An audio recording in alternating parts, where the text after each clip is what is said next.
Hello students, welcome to Learnopedia channel.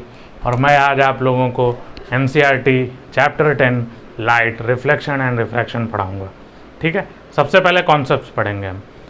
तो सबसे पहले हम बात कर लेते हैं लाइट। लाइट क्या है? सपोज करिए अगर लाइट नहीं होती तो हम चीज़ों को क्या देख सकते थे? अंधेरा ही होता, चारों तरफ डार्कनेस, चारों तरफ डार्कनेस। चीज़ों को हम देखने के लिए हमें कुछ लाइट सोर्स की ज़रूरत ज़रूर पड़ती, या ये फिनोमिना आया ही ना होता। ये फिनोमिना आया ही ना होता तो सोचिए हमारी लाइफ कैसे होती। अंधेरा, चारों तरफ अंधेरा। तो लाइट एक बहुत ही इम्पोर्टेंट फिनोमिना हमारे लाइफ में है, ह्यूमन लाइफ में है।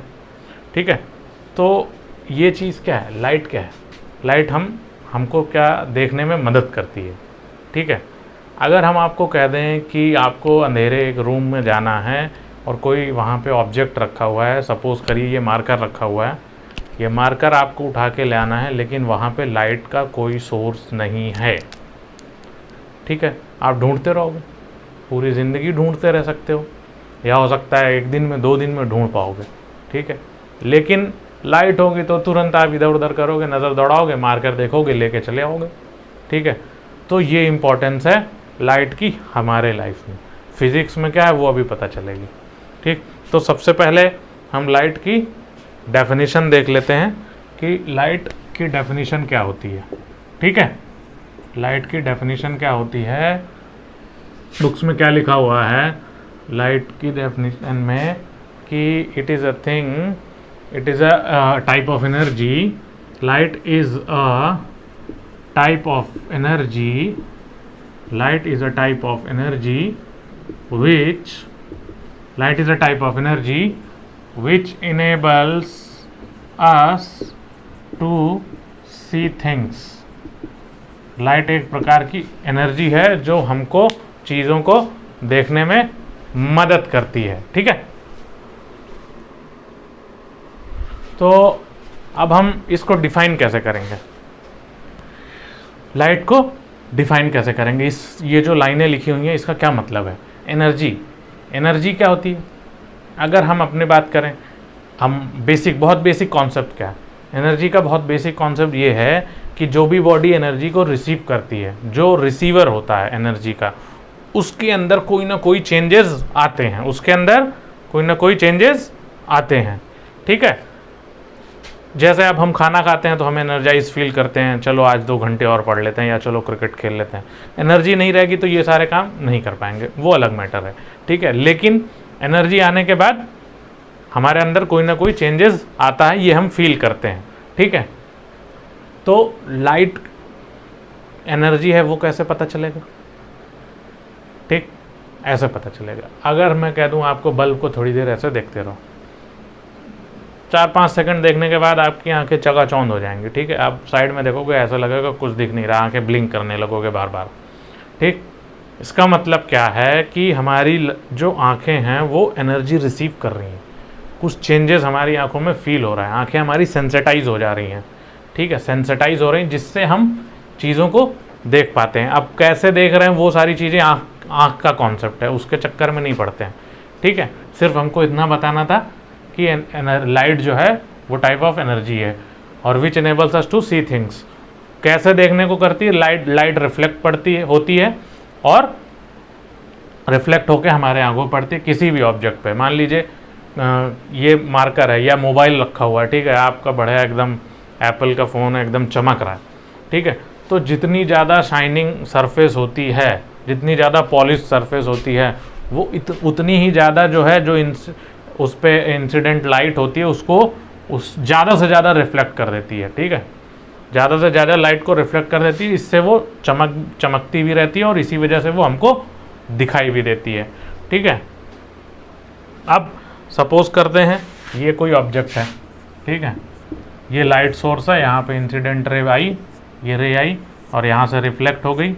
ठीक है, ये इंसिडेंट रे थी, इंसिडेंट रे, ये हमारा ऑब्जेक्ट है, कुछ भी मान सकते हैं आप, मोबाइल। ये क्या है? ये लाइट सोर्स है। ठीक है, लाइट सोर्स है, और यहाँ पे क्या है? हमारी आंखें हैं। ठीक है, आइज़, ड्राइंग पे मत जाओ यार, ड्राइंग अच्छी नहीं है, ठीक है। कॉन्सेप्ट सुनो, कॉन्सेप्ट अच्छे हैं, ठीक है। ये क्या है, रिफ्लेक्टेड रे, ठीक। ये होता है जो जिससे हम ये फिनोमिना है जिससे हम ऑब्जेक्ट्स, किसी भी ऑब्जेक्ट को लाइट की हेल्प से देख पाते हैं, और इसी फिनोमिना को रिफ्लेक्शन भी बोलते हैं, ठीक है। रिफ्लेक्शन क्या होता है, रिफ्लेक्शन को अगर हम डिफाइन करना चाहेंगे उसमें ये होगा कि when light ray incident on any object and gate reflected, ठीक है, ठीक है। लाइट रे जो है वो रिफ्लेक्ट हो जाती है किसी ऑब्जेक्ट पे पड़ने के बाद, ये जो फिनोमिना हो रहा है इसको रिफ्लेक्शन बोलते हैं। बुक्स में आप पढ़ना, वहाँ पे बढ़िया अंग्रेजी में एकदम बेहतरीन डेफिनेशन लिखी होगी, ठीक है। हो सकता है पहली बार पढ़ के आप समझ भी ना पाओ कि क्या लिखा हुआ है, ठीक। लेकिन मेरी बात याद रखना, उससे क्या होगा, आपको हेल्प मिलेगी समझने में कि रिफ्लेक्शन एक्चुअली में होता क्या है। ये कॉन्सेप्ट हो गया रिफ्लेक्शन का, ठीक। अब रिफ्लेक्शन हो रहा है तो उसके कुछ नियम कानून भी होंगे, है ना, नियम कानून होंगे। तो नियम क्या है, रिफ्लेक्शन के लॉज क्या हैं वो हम पढ़ लेते हैं, ठीक। रिफ्लेक्शन के लॉज क्या हैं वो आपने पहले पढ़ा हुआ है, ठीक है। उसको सिर्फ रिकॉल करना है जिससे कि इस चैप्टर में और आगे चल के कहीं दिक्कतें ना आए, ठीक है। बेसिक्स जानना बहुत ज़रूरी है, और इस चैनल पे आपको बेसिक्स पे बहुत ज़्यादा ध्यान दिया जाएगा, ठीक है, स्पेशली साइंस, ठीक। तो अब हम आ जाते हैं लॉज ऑफ रिफ्लेक्शन पे। क्या है लॉज ऑफ रिफ्लेक्शन, जो कि आप पहले पढ़ चुके हैं, उसको सिर्फ रिवाइज करना है। पहला लॉ क्या था, the angle of incidence, the angle of incidence is equal to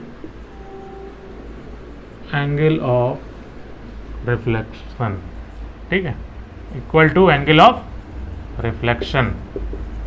इसका क्या मतलब हुआ कि जो लाइट रेज जो हैं, लाइट रेज जब किसी ऑब्जेक्ट या मिरर पे पड़ती हैं, मतलब कि जो इंसिडेंट रे है, और मिरर पे एक हम नॉर्मल खींचेंगे, कहाँ पे, eight the point of incidence, ठीक है। ये इंसिडेंट रे है, इंसिडेंट रे, यहाँ से ये रे रिफ्लेक्ट हो गई तो ये रिफ्लेक्टेड रे हो जाएगी, ठीक है, ये रे रिफ्लेक्टेड रे हो जाएगी। तो ये जो एंगल नॉर्मल से बन रहा है ये क्या है, एंगल ऑफ इंसिडेंस, और जो ये नॉर्मल से एंगल रिफ्लेक्टेड रे बना रही है ये एंगल ऑफ रिफ्लेक्शन हो गया, ठीक है। ये कोई लाइट सोर्स है, ये इंसिडेंट रे है, लाइट रे है, ये मिरर है हमारा, ठीक है, मिरर है, ठीक। तो पहला रूल क्या कहता है कि the angle of incidence is equal to the angle of reflection, मतलब angle I is equals to angle R, ठीक। ये रिफ्लेक्शन का पहला लॉ कहता है। दूसरा लॉ क्या कहता है, दूसरा लॉ रिफ्लेक्शन का ये कहता है कि the incident ray, the normal to the mirror at the point of incidence, ये जो इंसिडेंट रे है और ये जो नॉर्मल है कहाँ पे है, इंसिडेंस पॉइंट पे, और द रिफ्लेक्टेड रे, ये तीनों एक ही प्लेन पे होंगे, ठीक है। इसको मैं लिख देता हूँ, आप नोट कर लीजिएगा। कैसे नोट करेंगे, अभी मत नोट करना, ठीक है, अभी मेरी बातों को सुनते रहना, मैं क्या बोल रहा हूँ, कैसे बोल रहा हूँ, नहीं तो आप कॉन्सेप्ट भूल जाओगे और नोट करने में लगे रहोगे जैसे क्लासेस में करते हो, ऐसा नहीं करना है, ठीक। क्या है, the incident ray, the incident ray, the normal to the mirror, the normal to the mirror at the point of incidence and the reflected ray, and the reflected ray will lie in the same plane, will lie in the same plane. ठीक है, अभी इसका मतलब समझाते हैं। Will lie in the same plane. Plane का क्या मतलब है, सेम प्लेन का क्या मतलब है, ये समझ लेते हैं। प्लेन, सबसे पहले हम अपनी हथेली को देखते हैं, ये एक प्लेन है। ठीक है, इसी प्लेन पे अगर ऐसे ही इस पे तीसरा कुछ खड़ा कर दें, दूसरा कुछ खड़ा कर दें, तो ये दूसरा प्लेन हो जाएगा। ठीक है, इस एंगल पे अगर ये हाथ हो गया, अगर मैंने इसको ऐसे खड़ा कर दिया, या ये दो मार्कर हैं, एक प्लेन ये है, मार्कर को दूसरे को इस पे खड़ा कर दिया, तो दूसरा प्लेन ये है जो यहाँ पे दिख नहीं रहा है हमें। ठीक है, इधर। ठीक है, और मार्कर दूसरा जो हॉरिजॉन्टल मार्कर है, इसका प्लेन ऐसे होगा हवा में। ठीक है, ऐसे सीधा। अगर इस बोर्ड को हम दीवार से नहीं ऐसा सीधा जैसे हमारी हथेलियाँ ऐसे कर दें, तो वो एक प्लेन होगा। ठीक है, एक तल होगा। तो उसी प्लेन की बात हो रही है यहाँ पे। ठीक है, इंसिडेंट रे, इंसिडेंट रे ये the normal to the mirror, normal to the mirror, ये जो डॉटेड लाइन से मैंने खींचा था, इसको एन लिख दीजिए। ठीक है, ये नॉर्मल हो गया। और उसके बाद जो तीसरा है वो क्या है, रिफ्लेक्टेड रे। ये तीनों जो हैं, ये तीनों एक ही प्लेन पे होंगे। ऐसा नहीं होगा जैसे हमने पढ़ा था कोऑर्डिनेट ज्योमेट्री में या कहीं पे भी, ये एक्स प्लेन है, ये वाई प्लेन है, और एक जेड प्लेन भी होता था। तो ऐसा नहीं होगा कि इधर तीसरा जेड प्लेन में भाग रहा है या वाई प्लेन में भाग रहा है। ठीक, ऐसा नहीं होगा। ये लॉज ऑफ रिफ्लेक्शन हो गया, दूसरा लॉ हो गया। उसके बाद जो है, अब हम क्या पढ़ेंगे इसमें, और क्या पढ़ेंगे नहीं, ये हम पढ़ चुके हैं, मैं रिकॉल करवा रहा हूँ। ठीक, इसको नोट कर लेना, वीडियो को पॉज करके आराम से नोट कर लेना।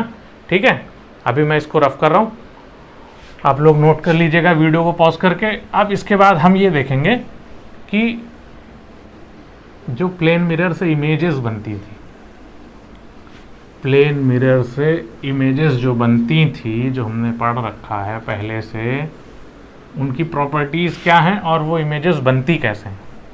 ठीक है, प्लेन मिरर की प्लेन मिरर से जो इमेजेस बनती थी और उनकी प्रॉपर्टीज़, तो क्या लिखेंगे, image formation by plane mirror. ठीक है, image formation by plane mirror. ठीक है, कैसे, यहाँ पे प्लेन मिरर का डायग्राम बना लेते हैं हम एक छोटा सा। ये हमारा मिरर हो गया। यहाँ पे विनोद भाई खड़े हैं, बहुत फेमस हो गए थे अभी इंटरनेट पे, उनको ही हमने यहाँ पकड़ के ला के खड़ा कर दिया। ठीक है, एक इंसिडेंट रे यहाँ पे आई, एक इंसिडेंट रे हमने यहाँ से खींची। ठीक है, ये रिफ्लेक्ट होगी सीधे, ये रिफ्लेक्ट हो गई इधर। ठीक, इनकी हाइट मान लेते हैं h थी विनोद की। उसके बाद क्या, हमने सिंपल सा कॉन्सेप्ट क्या पढ़ा हुआ है कि जो रिफ्लेक्टेड रेज हैं वो जहाँ पे एक दूसरे को इंटरसेक्ट करेंगी वहीं पे हमारी इमेज फॉर्म होगी। लेकिन हो क्या रहा है, ये कहीं जो ये रिफ्लेक्टेड रे आ रही है, ये यहाँ सीधे चली जा रही है, और ये वाली आगे यहाँ चली जा रही है। इसका कभी कभी कभी मीट कर सकती, नहीं करेगी, कभी ज़िंदगी में मीट नहीं करेगी। ठीक है, तो इमेज बनेगी नहीं। इसका मतलब इमेज बनती है ना, प्लेन मिरर में अपनी फ़ोटो देखते हो ना, बनती है। ठीक है, तो क्या होगा, कहाँ बनती है, इसको हमने यहाँ पे आगे बढ़ाया, क्या मिला, यहाँ पे इंटरसेक्ट हो रही है भैया, विनोद की इमेज यहाँ बनेगी। ठीक है, ये रहा विनोद भैया। ठीक, तो क्या मिल रहा है हमें कि मिरर के पीछे कहीं इमेज बन रही। हम लोग जब प्लेन मिरर में अपने आप को देखते हैं तो पीछे ही बनते हैं ना, कहीं मिरर के आगे तो नहीं आ जाता। मिरर और हमारे बीच में, जहाँ पे आप खड़े हो और जहाँ पे मिरर है उसके बीच में तो कहीं नहीं इमेज बनती, मिरर के पीछे ही बनती है। ऐसा फील होता है ना, तो भैया फील पीछे ही हो रहा है, यहाँ भी पीछे ही बन रहा है। ठीक, तो ज़्यादा परेशान होने की ज़रूरत नहीं है कि वहाँ क्यों खींच के बना दिया, वो आप डेली लाइफ में देखते रहते हो। ठीक, और यहाँ पे कॉन्सेप्ट्स के हिसाब से भी ये बिल्कुल सही है। अब इनकी प्रॉपर्टीज़ क्या होती है, ये इमेज तो बन गई प्लेन मिरर से। ठीक है, इमेज बन गई।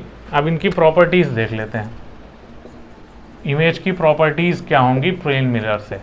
ठीक है, पहली प्रॉपर्टी क्या होगी, ये क्या है, रियल नहीं है ना, वर्चुअल है। इसका मतलब जो कि हम फील कर रहे हैं, आभास कर रहे हैं, फील कर रहे हैं कि हाँ इमेज बनी हमारी, इसका मतलब वर्चुअल है। वर्चुअल लिख देते हैं। चलो पहली प्रॉपर्टी क्या है, वर्चुअल। ठीक, ये आप लोगों ने पढ़ रखा है, रिवीजन हो रहा है, ठीक है। अभी इस चैप्टर में कुछ नया नहीं शुरू हुआ है, नया शुरू होगा दूसरे वीडियो में, इसी में शुरू होगा इनफैक्ट। ये क्या बन गया, वर्चुअल इमेज बनी है। दूसरा क्या है, जैसे हम सामने खड़े होते हैं वैसे ही दिखते हैं ना, ये तो नहीं होता कि सर ऊपर आ गया पैर नीचे, नहीं आता। इसका मतलब वर्चुअल एंड इरेक्ट। इरेक्ट का मतलब होता है सीधा, यहाँ पे, ठीक है। साइंस की लैंग्वेज है, थोड़ी सी अटपटी लग सकती है, लेकिन यहाँ पे इसका मतलब यही है, ठीक है। वर्चुअल एंड इरेक्ट क्या मतलब, वर्चुअल होगी और सीधी होगी। अब दूसरी प्रॉपर्टी क्या देख लेते हैं। ये जो डिस्टेंस है मिरर से ऑब्जेक्ट की और ये जो डिस्टेंस है मिरर से इमेज की, वो दोनों सेम होंगी। ठीक, सेम कैसे, अब आप जैसे खड़े होते हैं, मिरर देख रहे हैं, अपने आप को देख रहे हैं, फील कर रहे हैं मिरर में, और ऐसे ऐसे स्टाइल मार रहे हैं, ठीक है। तो उसको आपको फील नहीं होता कि आप जितनी दूर मिरर से बाहर हो उतना ही लगता है कि इमेज भी आपकी उतनी ही। आप इसको कैसे सेटिस्फाई होंगे कि डिस्टेंस सेम रहती है। मिरर को बिल्कुल अपने पास ला के देखना, चेहरे के पास ला के देखना, ऐसा लगेगा इमेज भी बिल्कुल वहीं पे बनी हुई है। करके देखना अच्छा लगेगा, करने से होता है, ठीक है। करोगे तभी होगा, नहीं करोगे तो कुछ होगा नहीं, ठीक। बाबा रामदेव ने कहा करने से होता है, ठीक है। तो करोगे तो आपको दिखेगा कि हो रहा है। तो ये डिस्टेंस भी आपको बिल्कुल प्रैक्टिकली प्रूव हो जाएगी। आप जो है मिरर को अपने हाथ में, छोटा सा कोई मिरर हो, लेके आना बिल्कुल फेस के पास, एकदम यहाँ पे, ठीक है। जितनी डिस्टेंस आपकी फेस से होगी उतनी डिस्टेंस आपकी इमेज की भी होगी, एकदम सेम लगेगा। कि अगर टच कर दोगे तो लगेगा कि हाँ इमेज भी जो है वो बिल्कुल जो है मिरर में टच ही करके आ रही है, ठीक।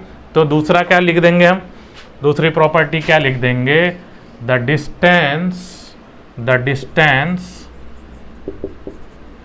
Distance of object from the mirror, the distance of object from the mirror is equal to the distance of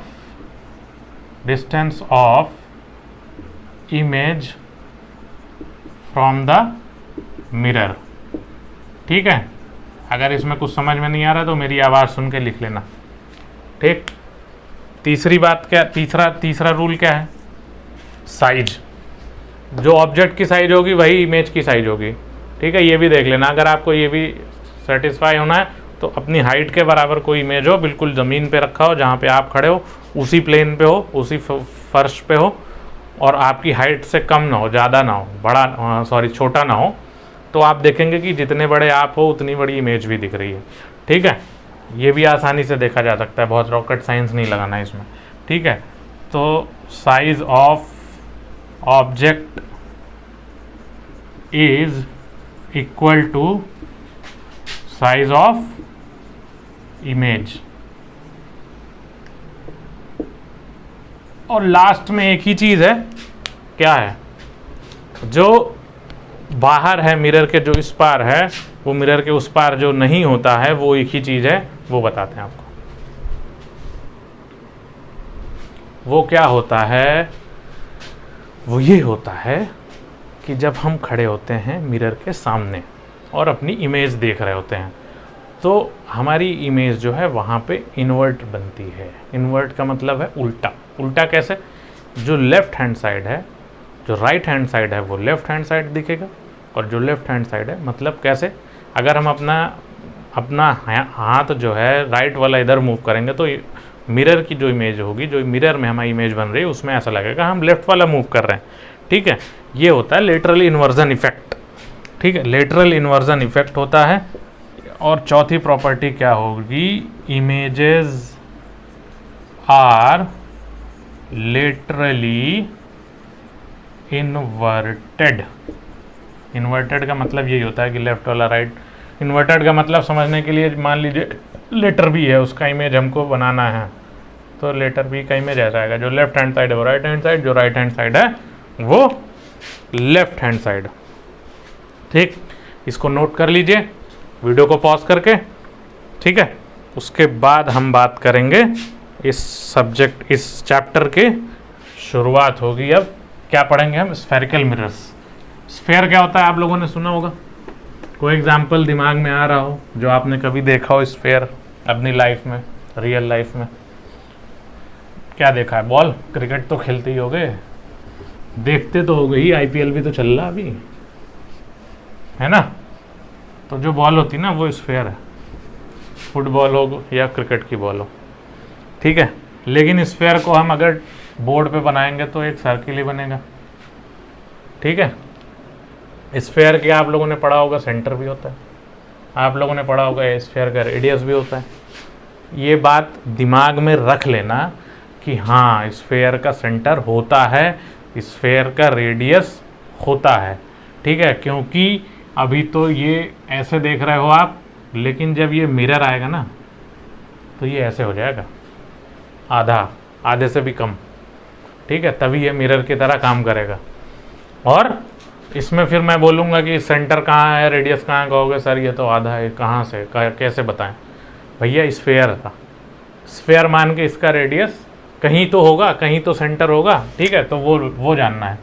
और यहाँ पे इसमें ये जो है ब्लैक सरफेस होती है जिसकी वजह से इमेज बनती है, इसको हम क्या बना देंगे? Spherical mirror. स्फेरिकल मिरर ऐसे बनता है। प्लेन मिरर कैसे बनता था? ऐसे बनता था। आप कहोगे ये कैसे, ऐसे सीधे एक लाइन सी प्लेन। तो मैं क्या कह रहा था, प्लेन मिरर।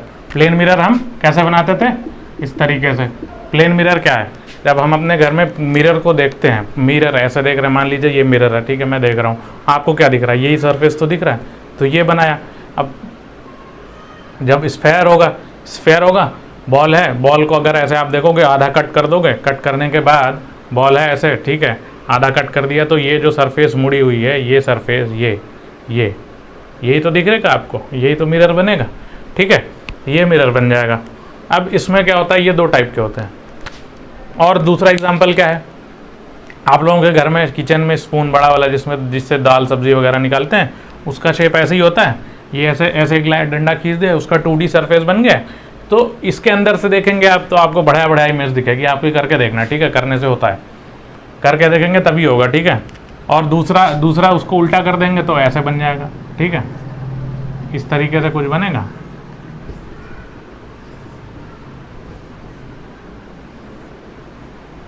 ठीक, ऐसे बनेगा, है ना। और यहाँ पे अगर इसको ऐसे ब्लैक एंड कर दिया तो ये क्या हो जाएगा, मिरर का शेप ले लेगा। लेकिन हमको ये डंडे को हटा देना है, चम्मच नहीं बनाना है, स्पून नहीं बनाना है, हमको मिरर बनाना है, ठीक है, मिरर बनाना है। तो अब इन दो टाइप के मिरर्स का नाम क्या होता है? पहला क्या है, ये है कॉनकेव मिरर, ठीक है। दूसरा क्या है, कॉन्वेक्स मिरर, ठीक है। कॉनकेव मिरर और कॉन्वेक्स मिरर, ये मैंने बताया था रेडियस और सेंटर और रेडियस होता है स्फेयर का, ठीक है, ध्यान रखना, कह देना मत, बाद में भूल मत जाना, ठीक है, आगे कॉन्सेप्ट में काम आएंगे।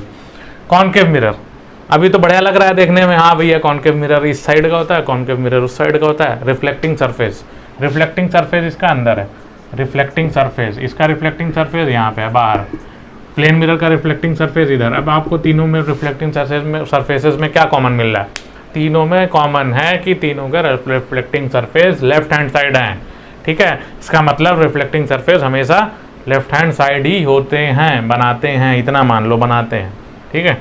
रिफ्लेक्टिंग सरफेस किधर होंगे? लेफ्ट हैंड साइड, ठीक है। तो कॉनकेव मिरर, कॉनकेव मिरर को याद कैसे रखेंगे? एग्जाम में आ गया कि भैया draw level diagram of concave mirror, ठीक है। एंड उसके बाद क्या करोगे आप? कॉनकेव मिरर की जगह कॉन्वेक्स मिरर बना के आ जाओगे, फिर कहोगे सर ने तो यही पढ़ाया था, ठीक है। जब तक आप बुक को नहीं देखोगे या जब तक हमारे वीडियोस को नहीं देखोगे तब तक आप खुश रहोगे एग्ज़ाम देने के बाद कि भैया अरे वाह 5 नंबर क्वेश्चन घर के चले आए, पास तो हो ही जाएंगे ना। लेकिन होता क्या भैया, कॉनकेव मिरर कॉन्वेक्स मिरर में बच्चे बहुत कंफ्यूज होते हैं, आप लोग भी कंफ्यूज हो गए, अब आज के बाद नहीं होगे। क्यों नहीं होगे? हम बता रहे हैं ना। कॉनकेव मिरर क्या है? ये वर्ड देख रहे हो, केव, ठीक है।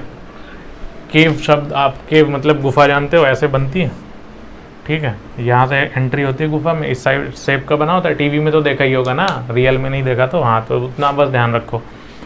तो ये याद रखना है कि जिसमें रिफ्लेक्टिंग सरफेस जो है केव के साइड से होती है एंट्री, ठीक है, रिफ्लेक्टिंग सरफेस इधर है अंदर की साइड, ठीक है, रिफ्लेक्टिंग सरफेस मतलब कि जो रेज पड़ेंगी वो अंदर की साइड पड़ेंगी इधर, ठीक है, लाइट रेज, वो हमारा कॉनकेव मिरर होगा। और जब एक याद हो जाएगा तो दूसरा अपने आप बना लोगे कन्वेक्स मिरर का, ठीक। तो ये याद रखना है। अब लेकिन एग्जाम में क्या लिखोगे, ये थोड़ी लिखोगे कि गुफे की साइड शेप का होगा तो वो कॉनकेव मिरर होगा, ऐसा तो लिखना नहीं है, वहाँ तो अंग्रेजी चलेगी, ठीक है, वहाँ तो सेंटेंस बना के लिखना पड़ेगा आपको अंग्रेजी में, ठीक है। तो अंग्रेजी में कैसे लिखोगे भैया, इंग्लिश में, ठीक है, ये मत सोचना नहीं आती, आती है अच्छे से, अभी बोल के दिखाएंगे, ठीक है। क्या होता है, क्या लिखेंगे, if the reflected surface, if the reflected surface is curved, किधर कर्व्ड है, इनवर्ड्स, ये याद रखना, ठीक है, कर्व्ड इनवर्ड्स, वो क्या होगा, कॉनकेव मिरर, ठीक है। इसको नोट भी करते रहना, कैसे करोगे, वीडियो को पॉज करके नोट कर लेना, ठीक। उसके बाद क्या होगा, कॉनकेव मिरर हमने पढ़ लिया, कहाँ होते हैं, कर्व्ड इनवर्ड्स। कॉन्वेक्स में क्या होगा, यही लाइन लिखने के बाद लिख देना कर्व्ड आउटवर्ड्स, ठीक है, ये आपकी डेफिनेशन हो जाएगी कॉनकेव और कॉन्वेक्स मिरर की, ठीक। तो इस चैप्टर में अभी शुरुआत हुई है, स्फेरिकल मिरर्स आपने जान लिया क्या कैसे होते हैं।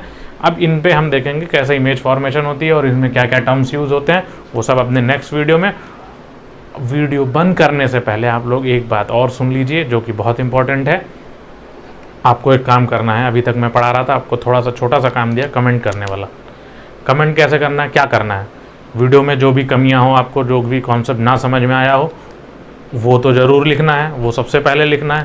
और इस चैप्टर के बाद लाइट के बाद आपको कौन सा चैप्टर चाहिए, केमिस्ट्री का चाहिए, फिर फिजिक्स का ही चाहिए या बायो का चाहिए, जो भी साइंस में आपके 3 सेक्शंस हैं, कोई सा भी चैप्टर चाहिए उसका आप कमेंट करिए, जो जिसकी डिमांड सबसे ज़्यादा होगी उस पर वीडियो इस चैप्टर के बाद बनेगी, ठीक है। और ये सब करने के बाद क्या करना है, लाइक शेयर और सब्सक्राइब, और दूसरा उसके बाद क्या करना है, बेल आइकन। उससे क्या होगा, उससे आपको ये पता चलेगा कि हाँ सर ने दूसरी वीडियो डाल दिया, आपको नोटिफिकेशन मिल जाएगा, नहीं तो आप वीडियो सर्च ही करते रहोगे कहाँ से पढ़ें, ठीक है। यहाँ आपको मिलता रहेगा रेगुलर बेसिस पे, आपके डिमांड पे जो आप वीडियो कहोगे वो बनेगा, ठीक। तो आज के लिए वीडियो देखने के लिए बहुत बहुत धन्यवाद आप सभी बच्चों का। अगले वीडियो में हम इस चैप्टर में आगे बढ़ेंगे। Thank you.